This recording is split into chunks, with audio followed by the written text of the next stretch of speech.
N Ravindra ನಿಂತಲ್ಲಿ ನೆಲಕಾಣದ ವ್ಯಕ್ತಿತ್ವದವರು. ಅವರ ಭಾಷೆಯಲ್ಲಿ ಹೇಳಬೇಕಾದ್ರೆ ಮಾಡುಗಂಟ ಮಾಡಿ ಮಾರ್ಲಮಿಲ್ಲೀಚಿ ಅನ್ಸ್ಕೊಂಡವರು. ಒಂದು ನದಿಯಲ್ಲಿ ಮುಳುಗಿ ಇನ್ನೊಂದು ನದಿಯನ್ನ ವರ್ಣಿಸುವ ಜಾಯಮಾನದವರು ಹಾಗೂ ಎಲ್ಲಿಯೂ ಸಲ್ಲದವರು. ಅವರಲ್ಲಿರುವ ಕೆಲವು ಗುಣಗಳನ್ನ ನಾನು ಒಪ್ಪುತ್ತೇನೆ. ಒಳ್ಳೆಯ ಸಂಘಟಕ, ಅದ್ಭುತ ಮಾತುಗಾರ, ಹಾಗೆಯೇ ಬಾಯಿ ಚಪ್ಪಲಕ್ಕಾಗಿ ತಾನು ಬೆಳೆದು ಬಂದ ಸುಸಂಸ್ಕೃತ ಮನೆತನದ ವ್ಯಕ್ತಿತ್ವವನ್ನೇ ಮರೆಯುವವರು ಎಂದು ಅಂಬರೀಶ್ ಅಭಿಮಾನಿಗಳ ಸಂಘದ ರಾಜ್ಯಾಧ್ಯಕ್ಷರು ಹಾಗೂ ಆರ್ಎಪಿಸಿಎಂಎಸ್ ನಿರ್ದೇಶಕರಾದ ಬೇಲೂರು ಸೋಮಶೇಖರ್ ಆರೋಪಿಸಿದರು. ಬಾಯಿ ಚಪ್ಪಲಕ್ಕಾಗಿ ತಾನು ಬೆಳ್ಕೊಂಡು ಬಂದಂತಂದ್ರು ಸುಸಂಸ್ಕೃತ ಮನೆತನದಿಂದ ಬಂದಂತವ್ರು ಕೆ.ಬಿ. ನರಸಿಂಹೇಗೌಡರು ಅಂತೇಳಿ ಅಂಬರೀಶ್ ಅವರ ಪರಮಾತ್ಮರು, ತುಂಬಾ ಆಪ್ತರು.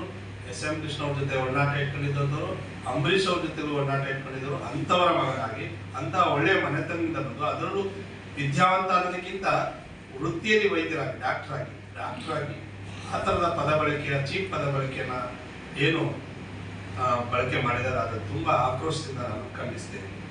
ಮತ್ತೆ ಒಂದು ರಾಷ್ಟ್ರೀಯ ಪಕ್ಷದಿಂದ ಪದವೀಧರ ಕ್ಷೇತ್ರಕ್ಕೆ ಸ್ಪರ್ಧೆ ಮಾಡಿದ್ರು.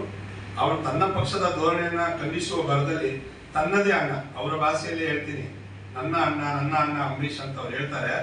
ಅಂತ ತನ್ನದೇ ಅಣ್ಣ ಅಂಬರೀಶ್ ಅವರ ಧರ್ಮಪತ್ನಿ ಸುಮಲತಾ ಅವ್ರ ಬಗ್ಗೆ ಚೀಪ್ ಪದ ಪ್ರಯೋಗ ಮಾಡೋದು ಎಷ್ಟು ಸರಿ? ಅಣ್ಣ ಅಂದ್ಮೇಲೆ ಅದಕ್ಕೆ ಯಾಕೆ ನಿಮ್ಮ ಮನೆಯಲ್ಲಿ ಅಣ್ಣಂದಿರಿಲ್ವಾ, ಅತ್ತಿಗೆಂದಿರಿಲ್ವಾ, ಅಕ್ಕ ತಂಗಿದಿರಿಲ್ವಾ?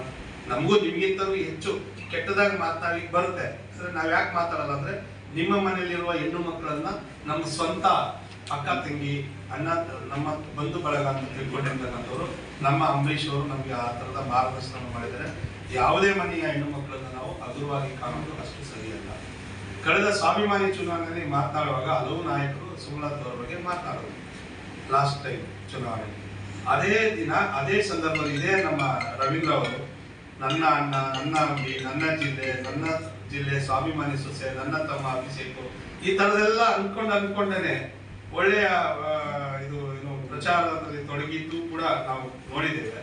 ಆದ್ರೆ ಇವತ್ತು ಅದೇ ಅಣ್ಣನ ಮಡದಿಯ ಬಗ್ಗೆ ಚೀಪ್ ಪದ ಬಳಕೆ ಮಾಡಿರ್ತಕ್ಕಂಥದ್ದು ಅವರಿಗೆ ಶೋಭೆ ತರುವುದಿಲ್ಲ. ಇದನ್ನು ನಾನು ಉಗ್ರವಾಗಿ ಖಂಡಿಸ್ತೇನೆ. ಕಾಂಗ್ರೆಸ್ ಬಗ್ಗೆ ಮಾತನಾಡೋ ಇವರನ್ನು ಕಾಂಗ್ರೆಸ್ ಪಕ್ಷವೇ ದೂರ ಇಡ್ತಾ ಇದೆಯಾ, ಅಥವಾ ಪಕ್ಷ ದೂರ ತರುವ ಭಯದಿಂದ ತಾವಾಗಿ ದೂರ ಹೋಗ್ತಾ ಇದ್ರ, ಅಥವಾ ಇನ್ಯಾವುದೋ ಒಂದು ನೆಲೆ ಕಂಡುಕೊಳ್ಳುವ ನಿಟ್ಟಿನಲ್ಲಿ ಇವರು ಯಾರನ್ನೋ ಮೆಚ್ಚಿಸಿಕೊಳ್ಳುವ ದೃಷ್ಟಿಯಿಂದ ಏನಾದರೂ ಈ ರೀತಿಯ ಮಾತುಗಳನ್ನ ಆಡ್ತಾ ಇದ್ದಾರೋ ಅವ್ರನ್ನೇ ಕೇಳಬೇಕು. ಜೊತೆಗೆ ಎಲ್ಲ ಪಕ್ಷಗಳಲ್ಲೂ ಮಹಿಳಾ ರಾಜಕಾರಣಿಗಳಿದ್ದಾರೆ. ಈ ತರದ ವಿಕೃತ ಮನಸ್ಸುಗಳು ಅವ್ರ ಬಗ್ಗೆ ಯಾರಾದ್ರೂ ಈ ತರ ಪದ ಬಳಕೆ ಮಾಡಿದಾಗ ಮೋಸ್ಟ್ಲಿ ಡಾಕ್ಟರ್ ರವೀಂದ್ರ ಅವರಿಗೆ ಸಂತೋಷ ಆಗ್ಬೋದೇನೋ ಅಂತಕ್ಕಂಥದ್ದು ನನ್ನ ಪ್ರಶ್ನೆ. ಇದನ್ನ ನಾನು ಖಂಡಿಸ್ತೇನೆ.